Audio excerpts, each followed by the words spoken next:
उसे कड़ी से कड़ी सजा मिलना चाहिए, ट्रैक्टर वाले मालिक को भी और उस लड़के को भी। और ये भी होना चाहिए प्रशासन में किसी का पापा फिर से न जाए, नहीं सब आते हैं।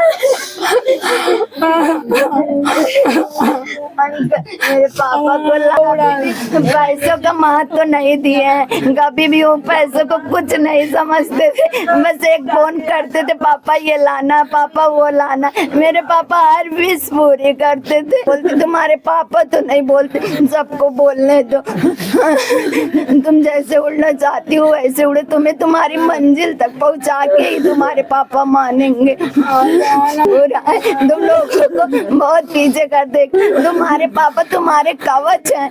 हमारे पापा कहते थे दुनिया को मैं संभाल लूंगा, बस तुम सब पढ़ाई करो। वह हमें हमारा हर विचार में सपोर्ट करते थे। कभी दोस्तों नमस्कार, इस हमारी मौजूदगी पौधन रामपुर ग्राम सभा में जो कि सुल्तानपुर जिला के अंतर्गत आता है। यहाँ पर हम इस समय मौजूद हैं, एडवोकेट राम नारायण मौर्य जी थे, जिनको ट्रैक्टर वाले ने जो है दिन दहाड़े सड़क पर ही रौंद दिया।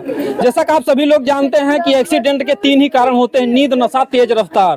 तो ना सरकार का कोई अभी तक सिस्टम चला कि नशा पर, कि कौन लोग नशा में गाड़ी चला रहे हैं और कौन लोग कितनी रफ्तार में गाड़ी चला रहे हैं। और ऐसे में देखिए इसी तरीके से घरों की खुशियां लुट जाती हैं। आज इस परिवार पर देखिए जो एडवोकेट साहब थे, वकील साहब थे, अपनी ईमानदारी से, आज ईमानदारी का प्रतीक है, दिवाली चीख चीख करके कह रही हैं इन्होंने जो भी कुछ किया ईमानदारी से किया, नहीं तो आज इनके भी पास महले दुमहले होते, पेशे से वकील थे और बच्चियों को मतलब 4 बेटियां थी इनके पास, उन्हीं के पढ़ाई लिखाई में अपना जीवन बिता रहे थे। आज हम पूरी घटना को जानने का प्रयास करते हैं, आखिर में घटना कैसे घटी, ये कैसे क्या हुआ था। मैं अपने विद्यालय में सहायक अध्यापक हूँ, मैं पढ़ा रहा था, मेरे पास फ़ोन गया गांव से ही कि जो है एक्सीडेंट हुआ है, वहाँ कादीपुर पहुँचो। तो मैं निकल के पहुँचा तो देखा वहाँ एक्सीडेंट हुआ है और पापा जो है जीवित नहीं थे, जीवित नहीं बचे। इसके बाद मैं अगल बगल देखा तो सब एकदम बहुत ज़्यादा भीड़ हो गई थी और क्या समझ ही नहीं आ रहा, मैं उस दरमियान कुछ बातें समझ में ही नहीं आ रही क्या बोलूं। वहाँ के आसपास के लोगों ने क्या कुछ बताया, ट्रैक्टर वाला कैसे चला? उस समय कुछ पूछने की किसी से हिम्मत ही नहीं हुई। अब जाके जानकारी हुई है कि नाबालिग एक लड़का था, वही ट्रैक्टर चला रहा था, उस पे ईंट लदा। अच्छा, वो लड़का जो नाबालिग था जो चला रहा? जी जी। अब कहीं से देखिए जो है लोग गाड़ियां तो दे देते हैं, लेकिन इसी तरीके से जो आज इस परिवार की कमी हुई है, आज जो एक बेटियों के सर से पिता का साया गया है, पत्नी विधवा हो गई है, इनको कौन वापस लाएगा? इस पर जो है सरकार के कोई भी अभी तक कानून नहीं बने इसके लिए। आप घर पर रहें, आ जाए सुबह। अच्छा आ जाइए। 2 बेटी वहीं दिल्ली में रहती है, 2 पढ़ा रही थी, पढ़ रही थी। पापा मेरे पहले जौनपुर में वकालत करते थे, फिर हम लोग गाँव पहले वहीं सब लोग रहते थे। जौनपुर में हम 4 बहनें, मेरे पापा और मेरे भैया जो टीचर हुए उनको भी वही पढ़ा रहे। और फिर गाँव हम लोग आए, पापा बोले तुम लोगों का खेल नहीं छोड़ेंगे, अपने से हम भी यहीं रहेंगे। 4, 5, 10 साल वहाँ किए, फिर हम लोगों के साथ यहाँ कादीपुर में करने लगे, फिर छोड़ के चले गए। मेरे पापा बहुत अच्छे थे, उन सबका मैटर सॉल्व करते थे, ईमानदारी। मेरे पापा स्कूल भी खोले थे बच्चों के, पढ़ाते भी थे, टीचर रखे थे। मेरे पापा का बहुत बड़ा सपना था, बहुत बड़ा स्कूल बनाएंगे, बच्चों को पढ़ाएंगे। मेरे पापा का सपना क्या होगा अंकल? मेरे पापा को आवाज पहुंचाइए ना, मेरे पापा।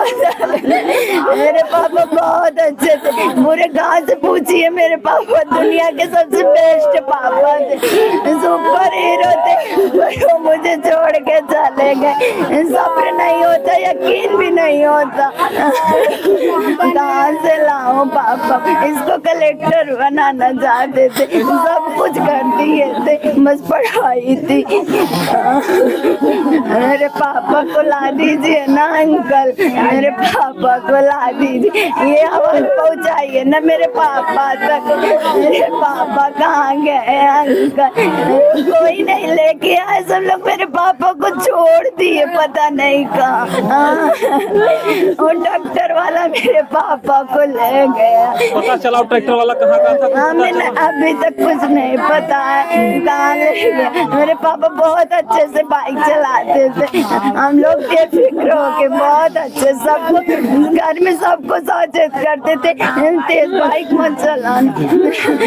उसी ट्रैक्टर वाली गलती थी जो मेरे पापा को ले गए। कितने बजे निकले थे पापा घर से? मेरे पापा मुझे 10 बजे ऑफिस छोड़े फिर चले गए। 10 बजे छोड़ के चले गए। हाँ। कितने बजे घटना हुई है? हमारे पास आया था हाँ 10:29 पे, मैं अपना अटेंडेंस लगाई, फिर उसके मतलब 15-20 मिनट बाद 45-46 हो रहा था, आया कि जगह बोल रहा है पापा कहाँ है, पापा कहाँ है। हम बोले मम्मी को कुछ होगा, क्योंकि मेरी मम्मी भी ICU में थी, मेरे पापा भी लेके गए थे, उनको दिल्ली से दवा करा रहे थे, पैर का प्रॉब्लम है, BP लो है, हार्ट। फिर 12 तारीख को टिकट था, मम्मी को ले जाके ऑपरेशन करवाना था मेरे पापा, लेकिन मेरे पापा पहले ही चले गए। दिल्ली ले जाने वाले थे, मम्मी को 12 को टिकट था। इन बच्चियों का कहना कि इनके पापा गाड़ी जो बहुत आराम से चलाते थे, तो कम से कम जो इन बच्चों को संस्कार दिए हैं पढ़ाना लिखाने, सपना कौन पूरा करेगा? पापा ने कभी विचार को नहीं थोपा, बस स्वतंत्रता दी। पापा ने पढ़ने ओढ़ने विचारों से स्वतंत्रता दी। पापा बोलते थे तुम्हारा विचार ही हमारी संरचना होगी, तुम जैसे भी रहो बस खुश रहो। कभी मतलब ऐसा नहीं लगता था कि बेटा नहीं, आप लोग बेटा की तरह? नहीं पापा, मुझे वो अधिकार दिया कि एक बेटियों को चाहिए। पापा मुझे कभी नहीं चाहिए मुझे बेटा, बस पापा ने जो बेटियों को अधिकार चाहिए पापा ने दिया। बोला कि कितना भी बीमार रहते थे, पापा का टाइम देखते कि मेरे पापा उतना बजे वहाँ है तो मैं इतना बजे यहाँ पढ़ूंगी। 10 मिनट लेट हो जाता था, मम्मी सब पागल हो जाते थे कि क्यों पापा अभी आए नहीं।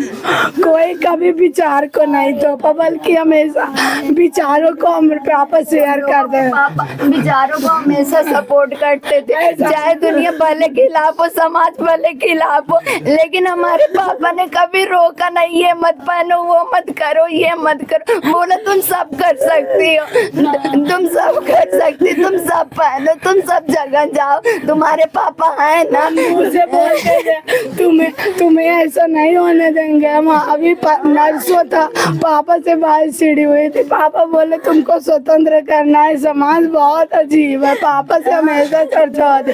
पापा बोले चिंता मत करो, तुमको पढ़ाएंगे लिखाएंगे, तुम्हारी दुनिया देंगे, तुमको उड़ना है, तुम्हें जैसी व्यवस्था सामाजिक है वैसा नहीं बनने देंगे। मेरे पापा कहते थे ये समाज बहुत बुरा है, तुम लोगों को बहुत पीछे कर दे, तुम्हारे पापा तुम्हारे कवच हैं। हमारे पापा कहते थे दुनिया को मैं संभाल लूंगा, बस तुम सब पढ़ाई करो। वह हमें हमारा हर विचार में सपोर्ट करते थे, कभी गलत भी बोलते थे, कहते थे देखता था तुम लोगों को विचार क्या है, क्या गलत भी जा सकती हो, लेकिन तुम लोग मेरे जैसे ही हो। मुझे अपने पापा के जैसा बनना। मेरे पापा बहुत दयालु, बहुत अच्छे थे, चाहे जिससे पूछ लीजिए। मेरे पापा किसी चीज के लिए कभी रोक नहीं लगाए थे। सब लोग कुछ भी बोले, पापा बोले हम तो नहीं बोलते ना, तुम्हारी मम्मी तो नहीं बोलती, तुम्हारे पापा तो नहीं बोलते, सबको बोलने दो। तुम जैसे उड़ना चाहती हो वैसे उड़े, तुम्हें तुम्हारी मंजिल तक पहुंचा के ही तुम्हारे पापा मानेंगे। पापा से बोल दो आ जाए, नहीं जी पाए। जो भी इस दुनिया से चला जाता है, लोग जो घटनाओं को अंजाम देते हैं और और वो जो पता चला कि वो लड़का नाबालिग था जो ट्रैक्टर चला रहा था। हाँ नाबालिग था। ये मेरी दीदी के पास जाने वाले थे, दोनों लोग कल दिल्ली से आई है। 12 तारीख को टिकट था, मेरी मम्मी का ऑपरेशन था। पापा दिल्ली जाने से पहले बहुत दूर चले गए, कहाँ से ढूंढूं मैं अंकल, बताओ ना अंकल। आप दिल्ली थी उस समय? मैं आज सुबह में आई दिल्ली से। पापा का 16, मम्मी का 16 तारीख का अपॉइंटमेंट था दिखाने का, ऑपरेशन करवाना था। 12 तारीख को टिकट था, हम लोग वही इंतजार में थे। मम्मी को लेके आएंगे, ऑपरेशन करवा देंगे, हम लोग मम्मी को संभाल लेंगे, दोनों बहनों को पापा संभालेंगे। अपोलो में दिखाए थे पापा, कभी पापा आँख में आंसू नहीं देखते थे। बोले कि पापा है ना, तुम लोग क्यों रो अपने हाथ से दवा खिलाते थे। बोलते थे तुम कहोगे ठीक नहीं होगी, तुम्हारे पापा खिलाएंगे तो ठीक हो जाओगे। कल पापा हमें दवा को ले गए होते, मेरे पापा को कुछ ना होता अंकल। पापा को बुलाओ ना पापा की कोई ख्वाहिश नहीं थी। वो कभी बोलते थे मुझे कुछ नहीं चाहिए माँ, कुछ नहीं चाहिए, बस तुम लोगों का भविष्य चाहिए। वो जानते थे कि कैसे वो हमेशा विचारों को उड़ा। पैसों का महत्व नहीं दिए हैं, कभी भी वो पैसों को कुछ नहीं समझते थे। बस एक फोन करते थे, पापा ये लाना, पापा वो लाना। मेरे पापा हर विश पूरी करते थे, मेरी सारी दुनिया थे पापा। क्या मांग, जो ट्रैक्टर वाला मारा क्या होना चाहिए उनके साथ? उसे कड़ी से कड़ी सजा मिलना चाहिए, ट्रैक्टर वाले मालिक को भी और उस लड़के को भी। और ये भी होना चाहिए प्रशासन में किसी का पापा फिर से न जाए, नहीं सब आते हैं। मेरे पापा को लाइए ना, मेरे पापा तक आवाज पहुंचाइए ना, आके वो देख लेना। मेरे पापा मुझे ले जाते थे और रास्ते में पूरा बात करते थे, साथ में वॉकिंग करते थे, शाम को खाना खाने के बाद साथ में ब्रश करते थे, नाश्ता भी अपने हाथ ही से कराते। मैं सो के नहीं उठी रहती, मेरे पापा सहला के उठाते थे। मैं कैसे सब्र करूं अंकल। मेरे पापा देखिए जो है बेटियां बेहोश हो जा रही हैं और जो हम लोगों का भी कलेजा जो फट जाता है ऐसी घटनाओं को देखकर। लेकिन बड़ी दुखद बात है कि रोड पर कितनी भी गाड़ियां कितनी भी स्पीड से चले, कोई ये भी सुनने में क्या दारू शराब भी पिया था वो लड़का? हाँ वो पिया था, पिया था। मेरे पापा बहुत अच्छी बाइक चलाते थे, धीरे धीरे चलते थे, बहुत धीरे धीरे चलते थे। बोले तो दुनिया भले एक्सीडेंट हो जाए लेकिन तुम्हारे पापा का नहीं होगा, क्योंकि तुम्हारे पापा तो इतना अच्छा बाइक चलाते हैं ना। तो सबको समझाते थे, भैया को भी सबको समझाते थे बाइक तेज मत चलाया करो, क्योंकि देख रहे हो कितना एक्सीडेंट हो रहा है। पर मेरे पापा भी एक्सीडेंट में ही चले गए अंकल।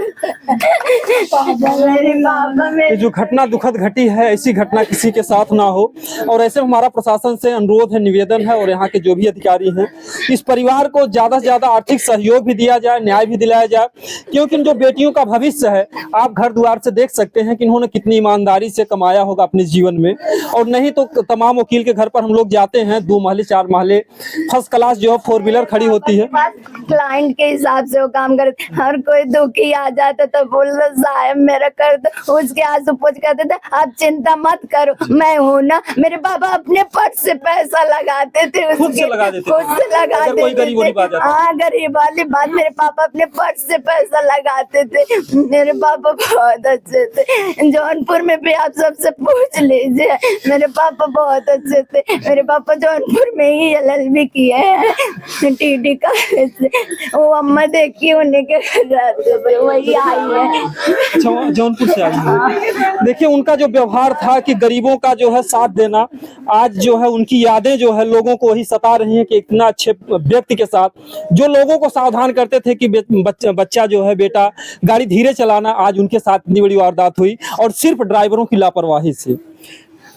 जो आप यहाँ रहते हैं जौनपुर, कैसन व्यवहार रहा है वकील साहब? वो बढ़िया रहा भैया, इतना बढ़िया रहा कि हम लोग जब से सुनी तब से क्योंकि पूरा परिवार के वो लोग खाली प्रेम से 16 साल हमारी नमन के गोदी में सबने हमने खिलाई लेके। अरे बाप रे बाप, कैसे ऐसा हुए कर हमन सुनन झटका इतना लगे कि नहीं खाली की इतना भगवान देवता के नहीं दिए रहे। देखिए जो है उनका जो व्यवहार था। आप भी जौनपुर से आई हैं? हमारे से घर पे 18 साल से एकदम भाई बहन की नहीं, हम लोग से राखी बनवाते थे। हम लोग अजनबी थे, वहाँ पर बहन रहते रहते एकदम अपना हो गए। हम लोग वहीं से आए हैं सुनने के बाद। उनका व्यवहार यही बता रहा है कि इस कलयुग में भी एक ऐसे ईमानदार, एक सच्चे व्यक्ति थे जो जिनका व्यवहार आप देखिए, एक माँ की तरह, एक बहन की तरह जो है, जो कि भाड़े के रूप में रोक रहते हैं, लोग चले जाते हैं, भूल जाते हैं, लेकिन वहाँ से छोड़ जितने भी औरतें थी सब वहाँ पे राखी बांधने वाली सब बहन लोग 8 बहन रहा भैया, सब बांधे उन्हें राखी। ये भाभी है, ये भाभी है, नौ लोगन बहुत सेवा कर रहे उनका। वैसे रहा कह दिन अब का कह जाए, समझी ना आवता उन्हें। रे राम लोग के काली से नींद ना आवत हो, बोली ना आवत हो, जैसे मन बोली लग गल होगा। इतना दिमाग खराब है, कैसे उनके संगे ऐसा भय उन दुनिया के समझावत रहा है।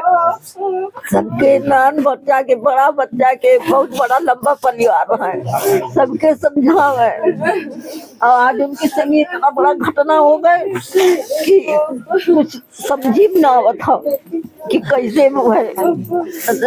और देखिए जो है इनका जो घर परिवार है, अगर देखा जाए तो एक वकील साहब मतलब इतने अच्छे पद पर रहते हैं, लेकिन ईमानदारी की वजह से आज भी देखिए जो गांव देहात में झोपड़ियां होती हैं, जो मड़ई कुड़ई का जो सिस्टम होता है, देखिए मड़ई रखा गया है।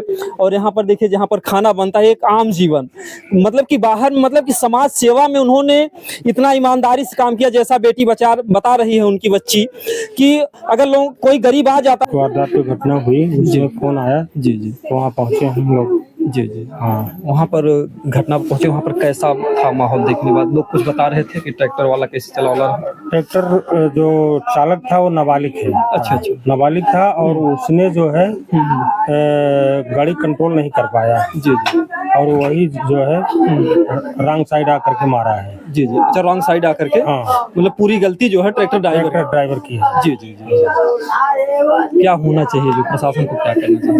प्रशासन के लिए कल जो है वहाँ पर मौके पे धरना प्रदर्शन किया गया था। जी जी, बार एसोसिएशन वाले थे, एसडीएम साहब आए हुए थे, जी जी, तहसीलदार साहब थे, कोतवाल साहब थे। जी, उन्होंने आश्वासन दिया है, जी, परंतु उनके आश्वासन पर विश्वास नहीं है। जी जी जी, आश्वासन में क्या दिए हैं? आश्वासन में दिए हैं इनको पीएम सहायता मिलेगी, जी, बार एसोसिएशन से पैसा मिलेगा, जी जी जी, जमीन आवंटन की जाएगी, जी, बच्ची को जो है निःशुल्क शिक्षा दी जाएगी। जी, जी, लेकिन ये सब भीड़ को हटाने के लिए किए हैं, जी, जी, न कि जो है जनता को या इनको वकील साहब के परिवार को जो है मदद देने के लिए। यहाँ घर पर कोई अधिकारी आया कि नहीं उसके बाद? घर पर सिर्फ तहसीलदार साहब कल डेड बॉडी के साथ और कोतवाल साहब आए, डेड बॉडी को छोड़ करके फिर वापस चले गए। जी जी जी, हाँ। मतलब जितना आश्वासन दिए हैं, मतलब ऐसा दिख नहीं रहा कि लोग ऐसा करेंगे। नहीं नहीं, कोई ये विश्वास नहीं हो रहा है कि वो लोग अपने वादे पर खरे उतरेंगे। जी जी जी, देखिए जैसा कि आप लोगों ने परिवार की पीड़ा देखी, जो घटना घटी है बहुत ही दुखद है। अगर आप लोगों ने आश्वासन दिया तो इस परिवार का सहयोग करें, क्योंकि माँ की भी तबीयत खराब है, माँ और जो बच्चियों का जो भी खर्च है, आज ईमानदारी का देखिए।